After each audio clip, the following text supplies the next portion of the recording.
दोस्तों, आज की वीडियो में हम बात करेंगे ऐसी भयानक ऐतिहासिक इंसानी गलती या मैं कहूँ चाइनीज गलती की, जिसकी वजह से 4.5 करोड़ लोगों को अपनी जान से हाथ धोना पड़ा। जैसा कि हम सब जानते हैं कि चाइनीज लोग अपने अलावा किसी और के बारे में कभी नहीं सोचते। ठीक अपनी प्रवृत्ति को साबित करते हुए एक बार चाइना ने तरक्की करने की भूख में एक ऐसा गलत और घटिया कदम उठाया कि करोड़ों लोगों की जान चली गई। तो आइए जरा जानते हैं कोरोना को जन्म देने वाले देश ने इससे पहले और क्या क्या बेवकूफियां की है। बस वीडियो आप अंत तक देखना। दोस्तों, यहाँ हम आज बात कर रहे हैं एक ऐसे अभियान के बारे में जिसका निर्णय बेहद ही गलत साबित हुआ और अंततः तबाही का कारण बना था। इस अभियान का नाम था द ग्रेट स्पैरो कैंपेन, जिसे मुख्य रूप से 4 किट अभियान के नाम से भी जाना जाता है। इस अभियान की शुरुआत चाइना में 1958 में की गई थी। ये वही वर्ष था जब चाइना की पीपल्स रिपब्लिक के संस्थापक माओ जेडोंग ने फैसला किया कि चाइना की अर्थव्यवस्था, जो कि कृषि प्रधान अर्थव्यवस्था थी, उसे उन्नत करके औद्योगिक और आधुनिक अर्थव्यवस्था में परिवर्तित किया जाए। माओ जेडोंग, जिन्हें माओ सेतुन के नाम से भी जाना जाता था, उसके बारे में आपको बता दें, उन्हें चाइना में एक महान क्रांतिकारी, राजनीतिक रणनीतिकार, सैनिक व देश रक्षक के रूप में याद किया जाता है। पर दोस्तों, गलतियां तो सभी से हो जाती हैं, चाहे वो कितना भी बड़ा आदमी या हस्ती क्यों ना हो। बता दें कि उस समय ग्रेट ब्रिटेन की अर्थव्यवस्था सबसे उन्नत थी और उसके बाद अमेरिका का नंबर आता था। माओ और उसके प्रतिनिधियों ने संकल्प लिया कि अब से यानी 1958 से शुरू करके आने वाले 15 सालों के भीतर हम अमेरिकी अर्थव्यवस्था को पछाड़कर यूके की अर्थव्यवस्था की बराबरी कर लेंगे। और सब कुछ सही रहा तो चीन यूके को पछाड़ भी देगा। प्लान पूरा फुल प्रूफ बन चुका था और चाइना बस अपनी तरक्की के लिए आगे निकल पड़ा। इस संकल्प के साथ चीन में एक बहुत बड़े आंदोलन की परिकल्पना की गई, जिसे द ग्रेट लीप फॉरवर्ड नाम दिया गया, जिसका शाब्दिक अर्थ होता है आगे की एक और महान छलांग। परंतु आने वाले समय को कुछ और ही मंजूर था और ये द ग्रेट लीप फॉरवर्ड आंदोलन चाइना के इतिहास का बहुत बड़ा काला अध्याय साबित हुआ और करोड़ों लोगों को भूख से बिलखते हुए दम तोड़ने पर मजबूर होना पड़ा। दरअसल माओ का मानना था कि चीन में परिवर्तन का राज उसकी तेजी से बढ़ती आबादी में ही छिपा है और यदि इस बढ़ती आबादी को व्यवस्थित तरीके से विकसित किया जाए तो सामाजिक और आर्थिक बदलाव देखे जा सकते हैं। इसके अलावा फसलों को आय का अच्छा स्रोत बनाया जा सकता है, जिसके लिए कृषि भूमि पर अधिक उत्पादन की आवश्यकता थी और उत्पादकता बढ़ाने के लिए नई सरकारी नीतियों को जमीनी तौर पर लागू करने का फैसला किया गया और शुरू किया गया एक विचित्र अभियान। इस अभियान का नाम था 4 कीट अभियान और ये 4 कीट थे गोरैया, चूहे, मक्खी और मच्छर। माओ ने कहा ये सभी मानव के दुश्मन है और इन्हें मार देना चाहिए। मगर फिर आप कहेंगे एक छोटी सी चिड़िया यानी गोरैया ने इनका क्या बिगाड़ा था, तो ये चहचहाते हुए अपना दिन बना देती हैं। आपको बता दें, यहाँ चाइनीज लोगों ने मैथ्स का इस्तेमाल किया और चीनी वैज्ञानिकों ने गणना की कि प्रत्येक गोरैया हर साल 4.5 किलोग्राम अनाज खा जाती है और फलों को भी नुकसान पहुंचाती है। अगर गोरैया को मार दिया जाए तो जनता के लिए भोजन की उपलब्धता बढ़ जाएगी और बड़े उत्पादन को निर्यात किया जा सकता है। माओ ने इसी समस्या का निराकरण करने के लिए ग्रेट स्पैरो अभियान शुरू किया, परंतु ये अभियान नहीं, युद्ध था उन 4 कीटों के खिलाफ। चारों कीटों को खत्म करने के लिए आम लोगों से लेकर सेना तक का भी इस्तेमाल किया गया और सबसे ज्यादा फोकस किया गया बेचारी मासूम चिड़ियाओं पर।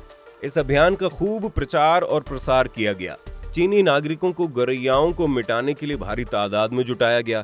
गोरैया विरोधी सेना बनाएगी, विद्यालयों, कारखानों, बाजारों और गोरैया मारने की मुहिम चलाई गई।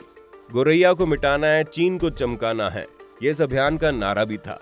चीनी लोग गोरैया को आतंकित करने के लिए उन्हें जमीन पर उतरने से रोकने के लिए ढोल पीटते हुए उनका पीछा करते हैं।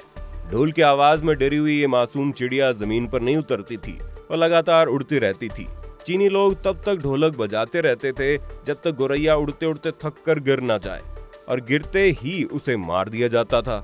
चीनी लोगों ने गोरैयाओं के घोंसले तोड़ दिए, अंडे नष्ट कर दिए और यह अभियान इतनी तेज युद्ध स्तर पर शुरू किया गया कि पहले ही दिन करीब 2 लाख से ज्यादा गोरैया चिड़ियाओं को मार दिया गया। चीनी जनता में इस मासूम चिड़िया को जड़ से खत्म कर देने का एक जुनून सवार था और इसके पीछे का कारण था चीन की अर्थव्यवस्था को अमेरिका से भी आगे लेकर जाना। खैर, ये कैसे मुमकिन था हमें आज तक समझ नहीं आया, मगर इस समय पर चाइनीज को इस बात में बहुत सेंस नजर आ रहा था। लगातार इस तरह के प्रयासों के परिणाम स्वरूप 2 साल के अंदर ही चीन में गौरैया की प्रजाति लगभग लुप्त हो गई। लेकिन चीन के लोग सिर्फ यहीं नहीं रुके। अभियान के इस पागलपन में लोगों ने गौरैया के अलावा अन्य पक्षियों को भी निशाना बनाना शुरू कर दिया, जिससे पूरे चीन में लगभग सभी पक्षियों की प्रजाति लुप्त होने की कगार पर आ खड़ी हुई। इस ग्रेट स्पैरो अभियान को तो 1960 तक सफलता मिल गई थी, परंतु एक महाकाल समस्या धीरे धीरे चीन में आ रही थी और वो थी भयंकर पर्यावरण असंतुलन की। गौरैया जैसी कोई भी चिड़िया केवल अनाज या बीज नहीं खाती, गौरैया कीड़े मकोड़ों को भी खाती है, जिससे कीड़े मकोड़ों की संख्या नियंत्रण में रहती है। और चूंकि अब इन कीड़े मकोड़ों को खाने वाली चिड़ियाओं को तो चीनी लोगों ने मार डाला था, अब ऐसे में सभी कीड़े मकोड़े और छोटे छोटे कीटों की आबादी में एक ऐसा उफान सा आया जो संभलने का नाम ही नहीं ले रहा था। सबसे ज्यादा बढ़ोतरी हुई टिड्डियों की संख्या में। पूरे चीन में टिड्डी दल की संख्या अप्रत्याशित रूप से बढ़ गई। टिड्डी दल झुंड के झुंड में आते और चंद घंटों में हजारों हेक्टेयर में फैली फसलों को चट कर जाते। टिड्डी दल का ऐसा भयंकर हमला चीनी वासियों ने पहले कभी नहीं देखा था। टिड्डी दल और अन्य कीट पतंगों के हमले के कारण चीन में पैदावार बुरी तरह से प्रभावित हुई। इसको रोकने के लिए लगातार कीटनाशक का छिड़काव भी किया गया और चीनी सरकार के द्वारा अपनाए गए अन्य उपाय भी इन कीटों की बढ़ती संख्या के प्रति बेअसर साबित हुए। उल्टा नए नए कीटनाशकों के प्रयोग ने फसलों को और ज्यादा सड़ा दिया था। देखते ही देखते चाइना में अकाल की स्थिति आ गई, जनता अन्न को तरसने लगी और पूरे चीन में भुखमरी के हालात हो गए। ये पता लगने पर कि गौरैया और अन्य पक्षी कीड़े मकोड़ों को खाकर पर्यावरण संतुलन रखने में अपना योगदान देते हैं, मायो ने 1960 में गौरैया मारने का अभियान स्थगित कर दिया। लेकिन तब तक बहुत देर हो चुकी थी। पर्यावरण असंतुलन अपना काम कर चुका था। अकाल के कारण करोड़ों लोग खाने को तरस तरस कर मर गए। वहां पर भूख और खाने के लिए इतनी हालत खराब हो गई कि चीनी लोग मिट्टी खा खा कर अपना गुजारा करने लगे थे। 1958 से 1961 के 3 सालों में चीन में 45 मिलियन यानी लगभग 4.5 करोड़ लोग मारे गए थे।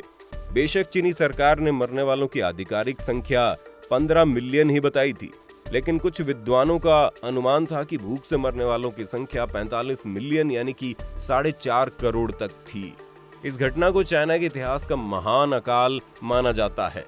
हालांकि चीन इसे हमेशा छुपाता रहा है और इसका कोई पुख्ता रिकॉर्ड आपको नहीं मिलेगा। आज 60 सालों से ज्यादा समय बीत जाने के बाद भी ये विषय वहां वर्जित बना हुआ है। इतना ही नहीं, चीन के आधिकारिक रिकॉर्ड बताते हैं कि ये एक प्राकृतिक आपदा थी, न कि सरकारी कुप्रबंध और गलत नीतियों का परिणाम। जबकि वास्तव में यह घटना एक भयंकर मानवीय भूल थी, जिसकी वजह से करोड़ों लोग भूख की वजह से मारे गए थे। तो दोस्तों, ये थी एक महान मानवीय भूल, मगर हम इसको भूल से ज्यादा मानवीय लालच कहेंगे। वो लालच जिसमें इंसान अपनी तरक्की के सामने बाकी कोई और चीज नहीं देखता है और लग जाता है प्रकृति को नुकसान पहुंचाने में, जिसमें चीन सबसे आगे है। आज भी उसका प्रकृति के साथ खिलवाड़ रुक नहीं रहा।